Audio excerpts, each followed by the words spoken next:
అంబులెన్స్లో మరి బాగానే మాట్లాడండి. ఇన్ని అతను సింగయ్య వాళ్ళ కార్యకర్త వచ్చాడు, కారు కింద పడ్డాడు, క్లియర్గా ఉంది. మానవత్వం అంటే ఏం చేసి ఉండాలి? మీరు వాడిని హాస్పిటల్కి తీసుకెళ్ళాలి కదా. తర్వాత ఆంధ్రప్రదేశ్లో సింగయ్య మరణం రోజుకో మలుపు తిరుగుతున్నది. రెండు పార్టీలు వింత వింత ఆరోపణలు చేసుకుంటున్నాయి. మరీ ఘోరమైన ఆరోపణలు ఇవి, ఒకరి మీద ఒకరు. అధికార పక్షం ఏమో ఇప్పుడు ముందేమో ఎస్పీ తోటి ఏదో కార్ అని చెప్పింది, తర్వాతనేమో జగన్ కార్ అని చెప్పి స్టేట్మెంట్ ఇచ్చింది. అది వాళ్ళ వర్షన్.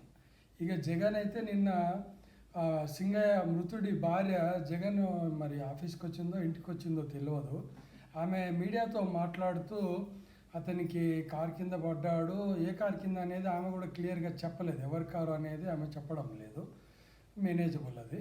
తర్వాత ఏం చెప్తుంది అంటే, అప్పుడు కారు కింద పడ్డప్పుడు దెబ్బలు తగిలినాయి, పెద్ద దెబ్బలు లేవు, కొంచెం దెబ్బలు తగిలినాయి, అది తీసుకుపోయి అంబులెన్స్లో తీసుకుపోయారు, అంబులెన్స్లో ఏమో జరిగిందన్నట్టుగా ఆమెతో చెప్పిస్తున్నారు.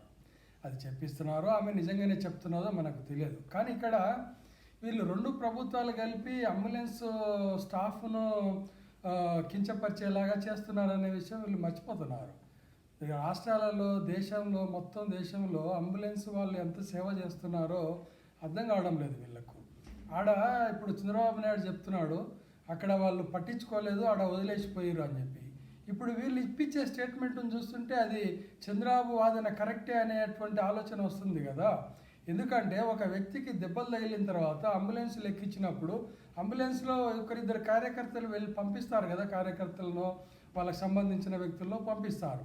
అలా పంపించినప్పుడు ఏ సంఘటన అయినా ఎలా జరుగుతుంది? అయినా అంబులెన్స్ స్టాఫ్కు ఈ విషయంలో వాళ్ళు జోక్యం చేసుకోవడానికి వాళ్ళకేమి ఇది ఉంటుంది, పర్సనల్ రివెంజ్ ఉంటుంది వాళ్ళకు. మీరు అనవచ్చు మరి లోకేష్ ఫోన్ చేసి, లోకేష్ వాళ్ళకే తెలియదు ఆయన కారు కింద పడ్డ విషయము. వాళ్ళు చెప్పిన విధానం ప్రకారంగానే ఫస్ట్ ఎస్పీ వేరే కార్ అని చెప్పినప్పుడు లోకేష్కు ఆ సమాచారం ఎలా అందుతుంది? లోకేష్ అంబులెన్స్ వాళ్ళకి ఎలా ఫోన్ చేస్తాడు? ఇంత నీచంగా ఎందుకు రాజకీయాలు చేసుకుంటున్నారో ఆంధ్రప్రదేశ్ రాజకీయ నాయకులకే తెలవాలి. ఇది వాళ్ళేమో అధికార పార్టీ ఏమో కక్ష కడుతుంది, ఆపోజిషన్ పార్టీ ఏమో అమాయకుల మీద నిందలు మోపుతుంది.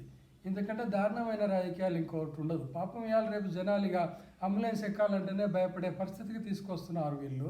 వీళ్ళ రాజకీయాలు చల్లకుండా ఇంత ఘోరంగా రాజకీయాలు చేస్తే అంబులెన్స్ వాళ్ళను కూడా అనుమానించేటువంటి పరిస్థితి దాపరిస్తుంది మన దేశంలో. ఇంతకంటే ఘోరమైన రాజకీయాలు ఏ